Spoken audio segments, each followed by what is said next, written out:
小朋友咧，如果着短褲咧，好容易凍親，尤其是一啲身體弱嘅小朋友，因為咧佢冷氣一吹到個膝頭哥咧，好容易會凍親。咁你可以着翻條長褲，係啦，保護佢冇咁容易凍親。係啦，但問題呢個熱佢會凍親嘅基礎嚟，係啦，呢個第一件事。第二件事咧就係佢呢個衫咧，佢而家咧就上熱下寒喎，我 feel 到嗰啲熱咧喺晒個頭頂，所以咧佢而家咧出汗咧就喺晒呢個頭頂度，因為佢個身係好熱嘅。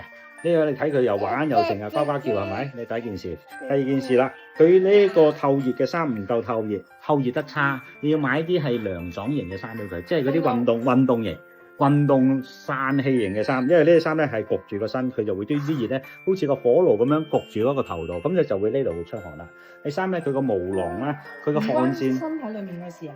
我而家就 check 緊，係啦，佢如果汗腺發得犀利咧，有啲人咧。瞓覺咧，個枕頭濕晒，因為佢呢度散熱唔得啊！佢呢個友仔呢度散熱散得比較差啲。我同你 check 下點解咁散熱唔好先。但係佢呢個胎毛咧比較多，咁咧佢係呢紮位咧係用嚟散熱係好多嘅。咁咧尤其是佢背脊呢個頸後，咁呢度出汗特別犀利嘅。係佢喺呢個位散熱啊，佢個散熱器咧擺咗後面。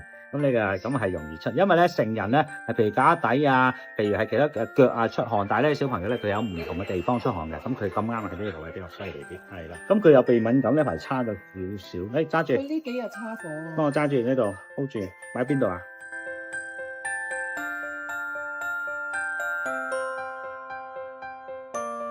即係要着啲透氣啲嘅外套咯。件衫厚咗少少，係啦，厚咗少少。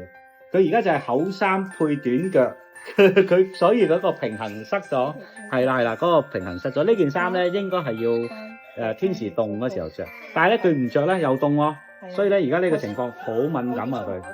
冇錯，正常嘅，唔緊要，好啦。